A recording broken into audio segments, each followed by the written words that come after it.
me ajude a melhorar. Sozinho eu não consigo, mas eu sei, eu sou humano e só sei errar. Me ajude a melhorar.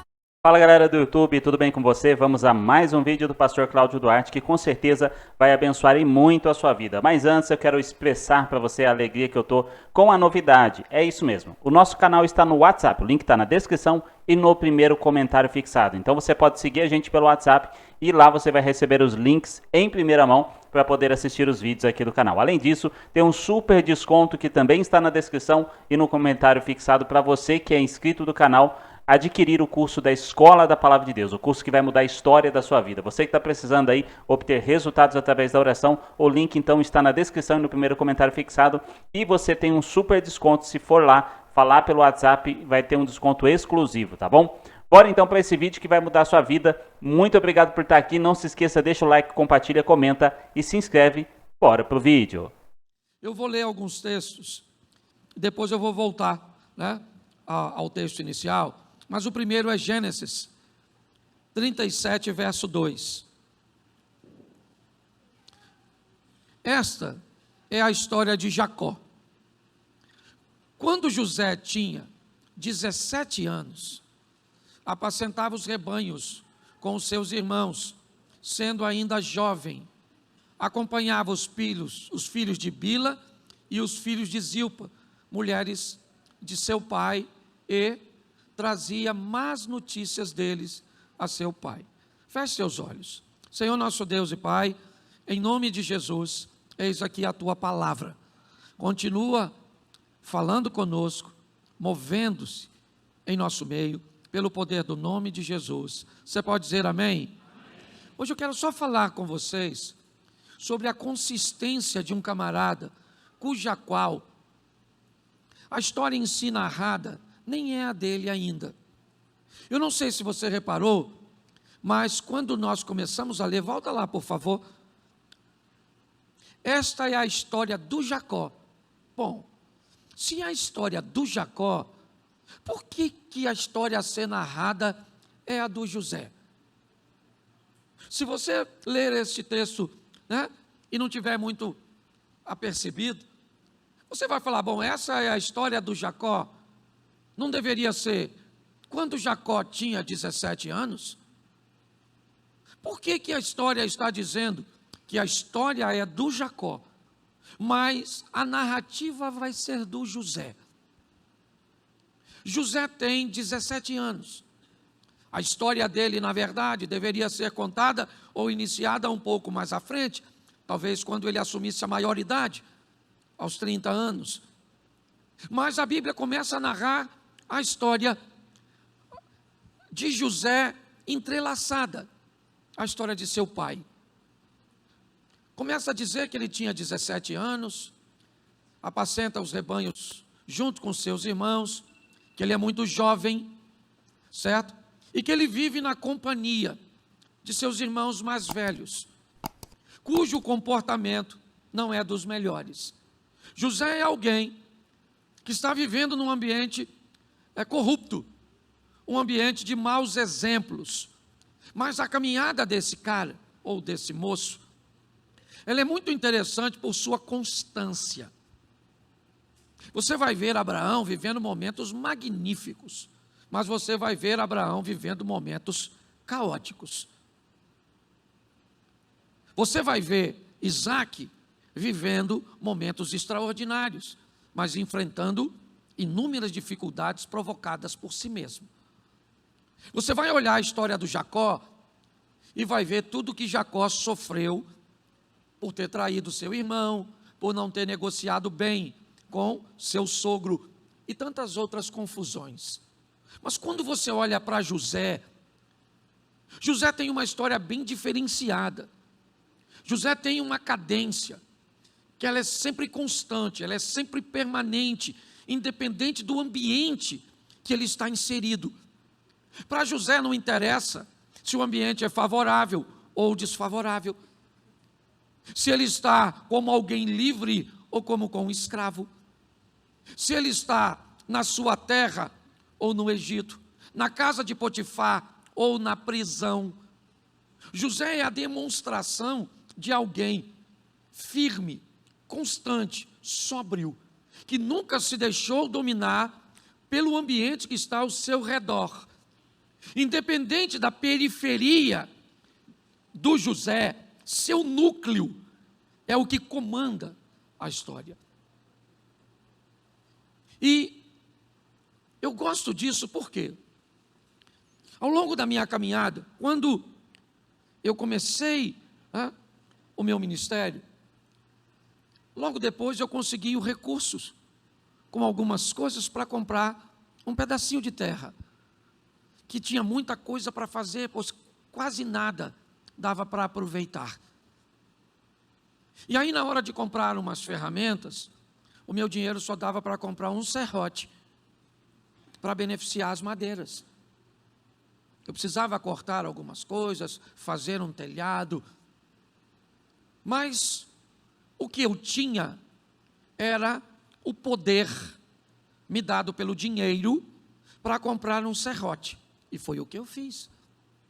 Um tempo depois, eu continuei construindo e as coisas foram melhorando. E aí eu comprei uma maqueta, que era para cortar mármore, mas que a gente podia colocar uma serra para cortar madeira. Já foi um avanço para mim. Depois eu comprei um traçador, Eliezer, agora próprio para cortar a madeira, já com uma lâmina um pouco maior, certo? Já com a capacidade de corte maior. Mas depois eu precisei fazer algumas coisas maiores, e eu então comprei uma motosserra. Pastor, mas a motosserra é bem mais caro, sim ou não? Mas eu tinha agora mais poder que eu tinha no começo. O poder financeiro que eu iniciei não era mais o mesmo que eu tinha naquele momento. Agora eu poderia usar o poder que eu tinha para obter algo que me desse precisão, que me desse velocidade e que me desse condições de fazer agora, com mais rapidez, aquilo que eu precisava ser feito. Eu quero falar com vocês hoje sobre perfeição, sobre algumas coisas, pelo menos que eu aprendi muito errado e repliquei muitas vezes para você que caminha comigo. Eu precisava sobrepor sobre um arquivo que você já tem, uma informação, eu não vou dizer nova, mas talvez diferente. Por quê? Porque eu comecei a descobrir que nós podemos ser perfeitos. E não me disseram que isso era possível. Eu comecei a descobrir que nós podíamos ser santos. E eu confesso a você que eu sempre achei que não dava para ser santo, porque me disseram que nós somos falhos. Me disseram que eu sempre teria que tolerar algumas falhas em mim, porque eu nunca conseguiria ser perfeito, eu não conseguiria ser santo. E essa acabou se tornando uma boa camuflagem. Esse argumento começou a, pelo menos a mim, criar uma boa desculpa para algumas coisas cujas quais eu não conseguia me libertar, por alguns comportamentos cujos quais eu dependeria do perdão de Cristo, porque seria para mim impossível, já que eu era um ser humano. Então eu quero que você jogue isso por terra, porque eu vou te mostrar hoje que você foi liberto e que você pode ser santo, que você foi liberto e que você pode ser perfeito. Por quê? Porque a Bíblia diz que pode. Se você quiser continuar depois de hoje, escondendo-se atrás de sua humanidade, o que eu vou lhe dizer é simplesmente que você ainda não acessou o poder. É só isso. Você está sem recursos. Falta recursos para você. Talvez você ainda seja alguém do serrote, que tem muita dificuldade realmente, e tem levado muito tempo. Talvez você já evoluiu um pouco, por uma serra elétrica, por uma serra mais habilitada, mas tudo isso é simplesmente uma questão de poder. Se você está com dificuldade, é porque lhe falta poder. É importante que você entenda isso. Você não consegue se libertar de algo que a Bíblia diz que você pode se libertar. O que falta para você? Poder. Se você acessar o poder, você pode se libertar disso. Esse poder, você não precisa ter grana. Para esse poder, para acessar esse poder, o que você precisa é de intimidade. É estar o mais próximo possível de Deus. Eu vou te mostrar isso em 3 versículos e vou voltar ao Gênesis. Coloca para mim, por favor, João capítulo 8, verso 11. Ela respondeu: ninguém, Senhor. Então Jesus disse: também eu não te condeno, vá e não peques mais. O que é isso aqui? Que história é essa de Jesus? Olhar para um ser humano e dizer: olha, você deu sorte que eu estava aqui, eu livrei você de seus algozes, você não vai morrer apedrejada, mas eu tenho uma orientação a te dar: vá embora e pare de pecar. Como assim pare de pecar? Será que é possível parar de pecar? Será que Jesus está mentindo? Vá e não peques mais. Como eu não vou pecar mais? Eu não consigo parar de pecar. Ah, não. É nisso que você acredita, por isso que você não parou. Você acredita que há uma força que domina você. É isso? Ela existe. Ela é mais forte que você, mas ela não é mais forte que o poder de Deus, que pode se manifestar na sua e na minha vida. Talvez você não tenha intimidade para acessar esse poder. Então, tudo bem. Mas não diga que você não pode. Não diga que não é possível, porque é mentira. Jesus está dizendo: vá e não peques mais. Ela não questionou. Ela simplesmente foi embora, debaixo de uma orientação, certo? De algo que era possível. Ela só precisaria de um modelo de relacionamento com Deus, cujo qual a maioria das pessoas não estão a fim de manter. Então, haverá sempre uma força superior. Você sempre vai se relacionar com Deus, dizendo para Ele: olha, essa sujeirinha aqui que está ficando, porque eu não sou perfeito, eu vou precisar da tua graça, que era um favor imerecido. Mas eu queria lembrar você que a palavra graça não significa só favor imerecido. Ela também significa força capacitadora. Ela também significa um poder que pode acessar você, dando a você recursos de obter vitórias. Ou então se ancora na desculpa e tenta a sorte para ver se alguém que nos deu poder para vencer vai realmente, no final dessa história, por sua bondade e misericórdia, certo? Que as pessoas gostam de dizer que Deus é misericordioso, que Deus é amor, que Deus é bondoso, mas elas esquecem de se dizer que Ele é fogo consumidor, que Ele é justiça, que Ele não tem culpado por inocente. Então os discursos, eles precisam ser bem vistos. Quando nós olhamos um texto como esse, Mateus 5,48, dá uma olhada no que Jesus também está dizendo aqui. Portanto, sejam perfeitos, como é perfeito o Pai de vocês que está no... Isso. Eu não sei se Jesus disse isso com certo sarcasmo, ou se é realmente uma posição. Porque Ele diz: olha, sede perfeitos, como o Pai de vocês é perfeito.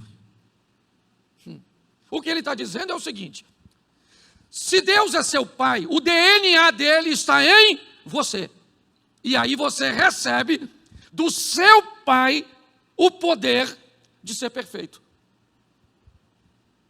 Nós vamos ter que acabar com essa desculpa, porque não dá mais, porque isso é mentira. Nós podemos sim e vamos alcançar o que Ele disse, certo? Sejam perfeitos, como perfeito é o seu... preste atenção, porque Ele não disse nem o meu. Sejam perfeitos. Por quê? Porque Jesus está dizendo: Deus é meu Pai e eu sou perfeito. Então Ele está dizendo: se O Deus que é meu Pai e me deu condições de ser, pode dar a vocês condições de serem perfeitos também, se Ele for por vocês promovido de Criador, promovido de Deus a seu Pai. Ah, eu acredito em Deus, beleza. Ah, eu sei que Deus existe, está certo. Mas quando é que Ele vira seu Pai? Quando o DNA dele vem para você. Quando o comportamento dele vem para você. Deixa eu te explicar uma coisa. Jesus é preso. O clima não está legal. Todos os discípulos se dispersam, mas Pedro tenta se manter por perto, apesar do perigo. Mantendo-se por perto, ele é questionado algumas vezes, quando é identificado. E sempre a questão é a seguinte: quando eles veem Pedro e diz, você não era um dos que andavam com Jesus? E o que ele disse? Eu não sou. Não, há um equívoco. Não, eu não sei do que vocês estão falando. Acontece de novo e alguém diz, você é sim alguém que andava com ele. Ele diz, não, eu não sou. E aí alguém diz, não, você é alguém que andava com ele, porque a sua postura, seu vocabulário, sua palavra, sua conduta, não tem como você dizer que não anda com ele, porque ele se tornou o seu pai. O DNA dele está em você. Ao contrário de muita gente que anda pela rua, dizendo, Deus é meu pai. E as pessoas olham para você e dizem, mas você não se parece com ele. Você tem certeza que seu pai não é o chifrudo? Porque no seu comportamento, no seu vocabulário, na sua conduta, a sua semelhança. Olha só. Quando olhamos para isso, nós descobrimos um cara bem interessante. 1 Coríntios capítulo 11, verso 1. Sejam meus imitadores, como também eu sou imitador. Preste atenção. O apóstolo Paulo diz para as pessoas o seguinte: Jesus morreu, sim ou não? E vocês não vão vê-lo mais. Mas, faça o seguinte, olha para mim. Olha a minha vida. E quando vocês olharem para mim, vocês verão que eu estou imitando alguém. Como é que alguém é capaz de imitar Jesus? Fazendo as mesmas coisas que ele fazia. Ah, pastor, mas isso é impossível, porque não dá para ser perfeito. Mas a Bíblia não está dizendo que é impossível. Aliás, ela está nos dando inúmeras informações de que há possibilidades. O preço, o poder para ser acessado, talvez não seja algo que tu está a fim de pagar. Eu até entendo isso.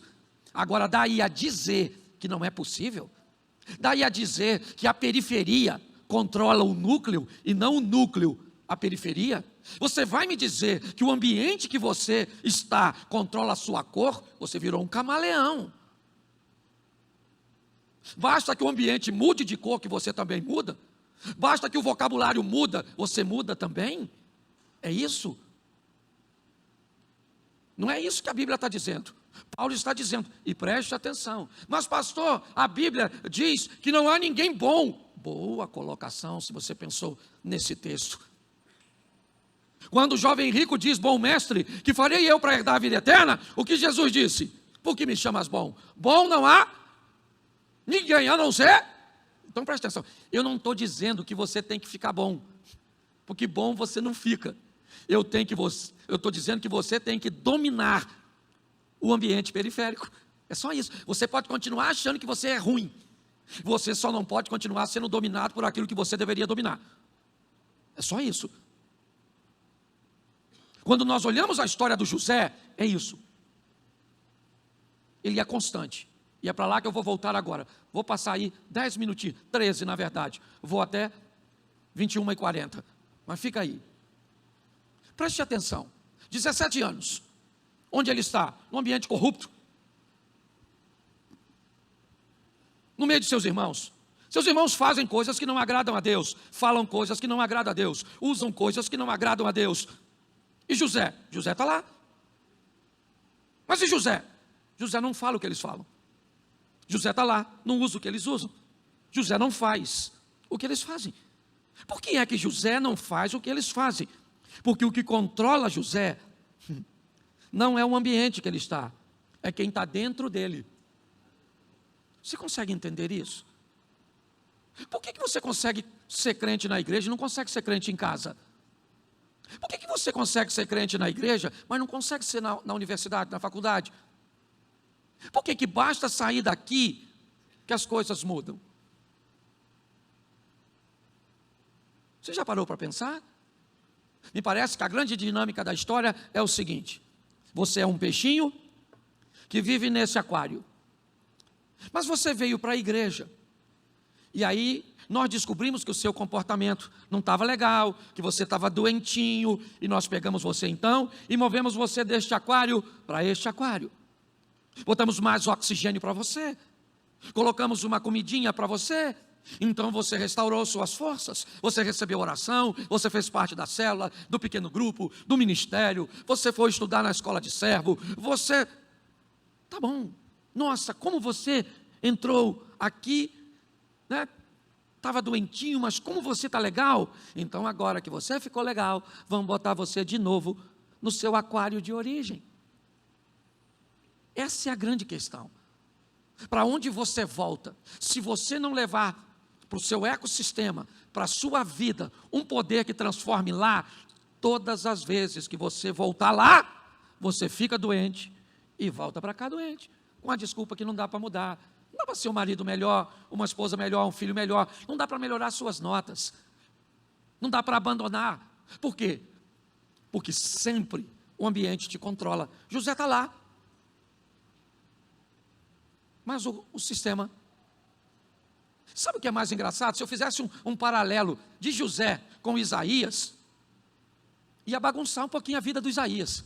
Porque olha o que Isaías diz: eu sou um homem de lábios impuros, porque habito no meio de um povo de impuros.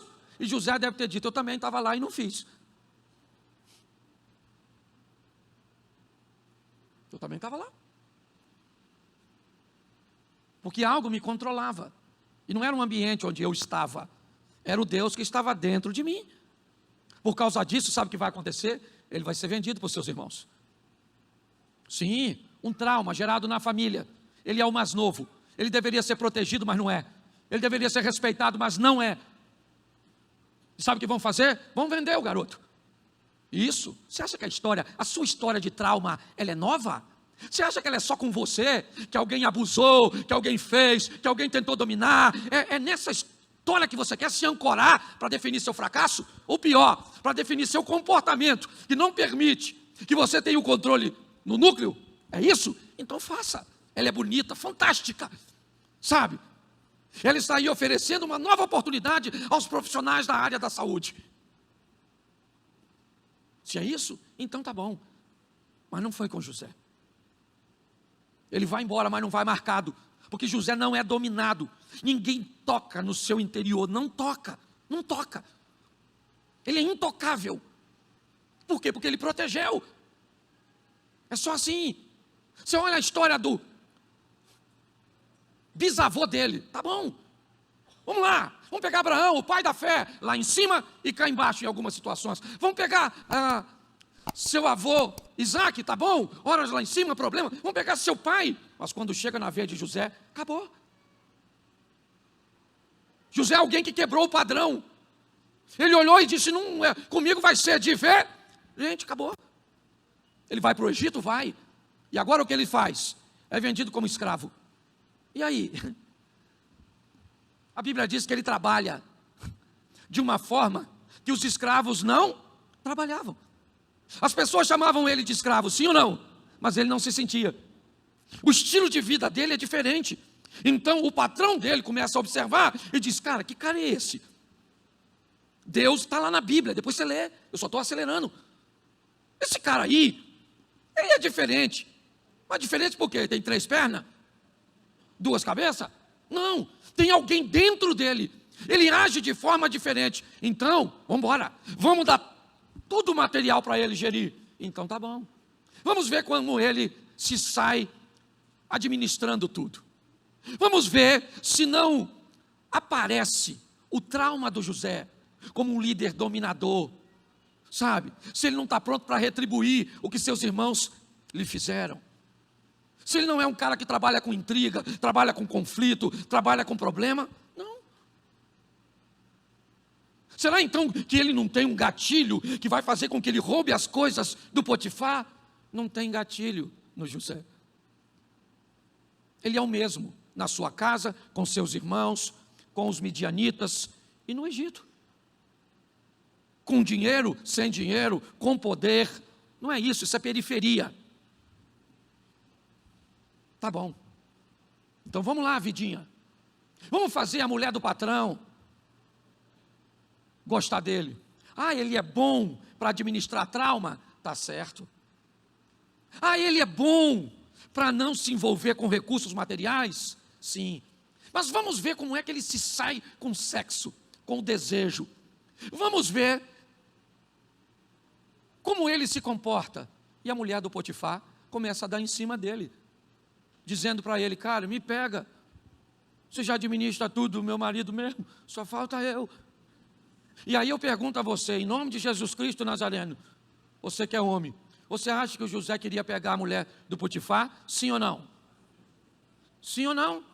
Claro, maluco. Pensa naquela mulher gostosona, cheirosona, falando para o Zé: vem, Zé. Ih, uau! Ele queria pegar, sim ou não? Se fosse o Davi, só estou falando de homem de Deus. O Davi não, já peguei, maluco. Se ele pegou a Batseba que não deu mole, imagine que a outra que estava falando: vem. Mas o Zé não, o Zé falou: não vou pegar essa maluca não, hein. Caraca, mas eu estou com a vontade danada de pegar essa maluca. Meu Deus, que maluca gostosa. Rapaz. Ô Jesus. Jesus não, que Jesus estava lá não. Então nós estamos no Velho Testamento, não é?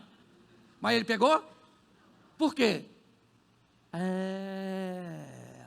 Que era frouxo. Gostava de mulher não. Ele não pegou porque ele controlava o negócio. Ele falou: não vou pegar, você está maluco. Não pega, Zé, não pega. E aquela voz falando: pega, Zé, pega. E ele falando: não pego, não pego, não pego. Uma mulher rejeitada, meu irmão, pensa. Arrumou um plano, acusou o Zé de maníaco do Egito. Pegou a capa dele e saiu gritando: tarado, tarado, tarado. E aí chegou o Potifar chegou, o marido, e falou: o que está acontecendo? Ela falou: o quê? Esse aí, o Zé, tentou me violar. O Zé falou: peguei não. Ai, nossa. Mandaram o Zé para a prisão, sim ou não? Pô, é desgraça demais para um Zé só. Na metade desse percurso você já tinha desviado. E o Zé não, o Zé está lá, foi para a prisão, sim ou não? Isso. E na prisão? Na prisão, ele está na prisão, acabou. A prisão comanda o José, ou ele virou chefe do Comando Vermelho do Egito? Não, o ambiente não transforma o José. Se tem um cara para mim no Velho Testamento que mantém uma constância, não estou falando que ele é o único homem de Deus, não. Eu estou falando a nível de constância, de mostrar que é possível. Estou na família, eu sou crente. Certo, me traíram, eu sou crente. Eu estou com grana, eu sou crente. Estão me tentando sexualmente, eu sou crente. Eu sou crente, pronto. Deus está dentro de mim. Sabe o que aconteceu? Agora nós vamos ver se ele vira o governador do... Aí é muito poder, meu filho.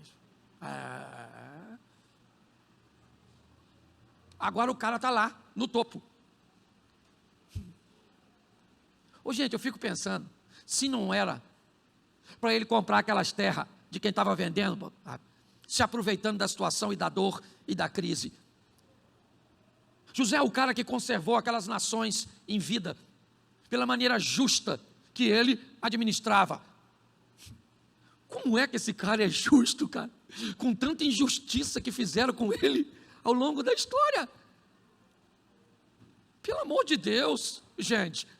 Se eu pedisse você agora para levantar a mão, e quanta injustiça que você já viveu. Mas a minha pergunta é: o que isso fez com você? Transformou você num coitadinho? Transformou você num arrogante? Que transformação? Que ambiente periférico esse que é tão forte que foi capaz de corromper o seu núcleo? Ele está no poder. o segundo homem mais poderoso do Egito, reconhecido como homem da vida, reconhecido pela justiça que aplicava, casou-se, bem casado, teve 2 filhos poderosíssimos, mas recebe a visita de seus irmãos. Duro agora, viu? Duro aquele momento da vida, onde o passado vem na sua direção, e você olha lá, e quem é que vem? Aquele que abusou de você, aquele que te traiu, aquele que te vendeu, aquele que te machucou. Você tem na mão uma Bíblia que diz para você: traga à memória aquilo que lhe traz esperança. Você tem uma Bíblia que diz: o homem é aquilo que pensa. Mas quando o passado vem, o que ele faz é trazendo consigo a onda da dor. José até sente a força do passado. Ela é tão forte que pela primeira vez eu vejo José ratear. Quando ele vê os irmãos, ele não aguenta olhar para o passado e lembrar. Ele vira e acusa os irmãos de serem espiões. Vocês são espiões. São espiões. Os irmãos vão presos. Eu gosto dessa humanidade do José, porque eu já estava achando que ele não era humano. Mas 3 dias foi o suficiente para a periferia perder forças e o núcleo voltar. A raiva do José dá lugar, né, ao mover de Deus, e o que estava fora, que dominava o que estava dentro, agora perdeu força, e o que está dentro começa a dominar o que está fora. Ele vai lá e manda soltar seus irmãos.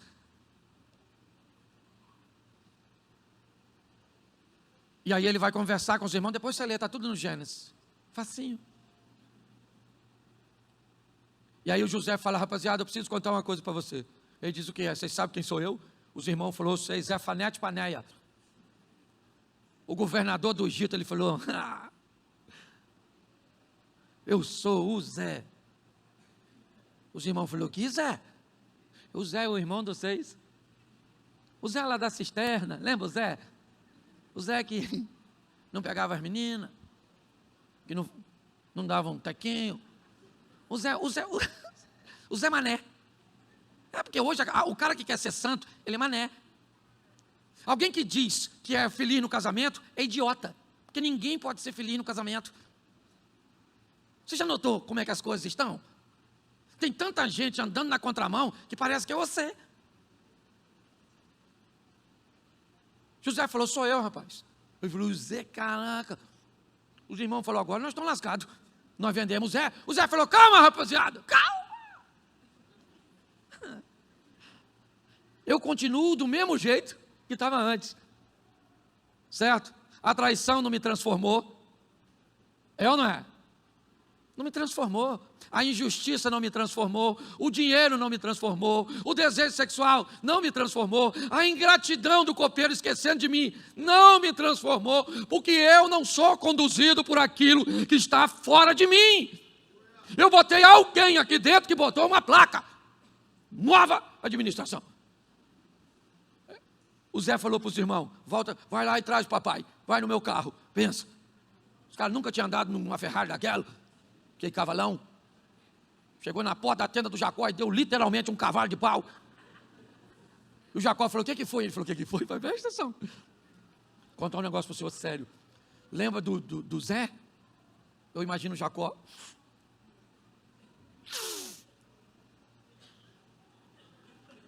Deus o tenha, meu filho morto. Eu imagino Rubem, que era o primogênito, falando: pois é, pai. Vou falar uma coisa para o senhor: o Zé não morreu não.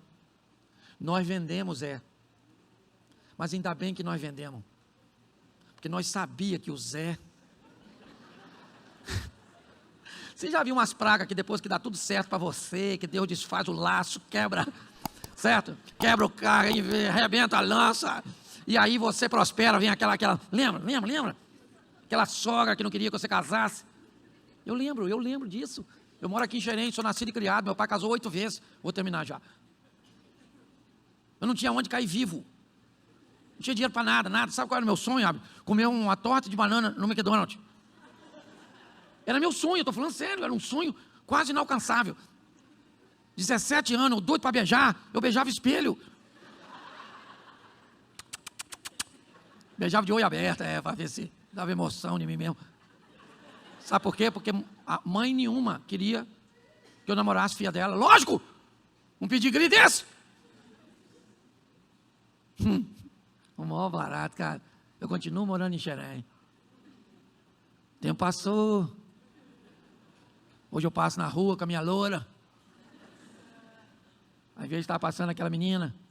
Hoje está mais velha. Uma miserável da velha mãe. Que não deixou me namorar. Aí eu olho, atravessando a rua, falando, Senhor, que carcaça ruim. E eu do lado, isso é um livramento, Deus sabe o que faz, né? Tá rindo, Eliezer? Mas era assim mesmo. Deixa eu falar uma coisa para você. Vamos parar de desculpa. Não consigo parar de mentir. Pastor, quando eu vejo, eu já estou vendo pornografia. Para com isso, rapaz. Pornografia domina você e agora está invadindo o mundo das mulheres. Está assim de mulher, eu vendo. Assim. Nunca pensei que mulher ia... Eu vim da geração da pornografia. Eu fui fazer um evento no Japão com o Subirá. Lá no Japão. Fomos para uma mesa lá, para um talk show. Aí estamos lá. Para perguntar para eu e para o Subirá. Eu acho que o Subirá, irmão, já veio direto do céu. Assim. Mentiu? Não. Se masturbou? Não. Viu pornografia? Não. E cada pergunta que faz lá, eu encolho assim, ó. Eu falei, Senhor, o Senhor muda as perguntas ou eu vim aqui para ser envergonhado na terra do sol nascente? Quando ia fazer a primeira pergunta, eu falei, gente, faz o seguinte, para evitar constrangimento, tudo que ele disse não, eu digo sim, eu confesso, não precisa nem me bater. Você, gente, dá para vencer. É fácil? Não é nada, mas dá. Ou então fica com essa desculpinha sua. Pastor, sabe? Vovô era assim, papai também, e eu estou só repetindo o comportamento. Então vá para o inferno e mande lembrança quando chegar lá. Leva um biquininho e uma sunguinha, que lá está quente. Então diga assim, dá para vencer. Eu consigo ser perfeito. Eu consigo ser santo. É isso aí, fica de pé e vamos embora que a luta continua. Fecha seus olhos aí, desculpa por passar do horário, mas tem dia que eu termino mais cedo. A lei da compensação. Fecha seus olhos, pode fechar. Está achando que eu vou pegar alguma coisa seu? Vamos orar. Pai, em nome de Jesus, ajuda-nos a acessarmos o poder suficiente para vencermos as investidas do mal, aquilo que tenta nos envergonhar, envergonhar a nossa família, envergonhar a tua igreja, envergonhar o teu nome. Se a tua palavra nos diz que podemos ser santo, é porque podemos ser santo. Se a tua palavra nos diz que podemos ser perfeito, podemos ser perfeito. Podemos assumir o controle. E é isso que queremos, através do teu poder, o poder suficiente para vencermos o mal.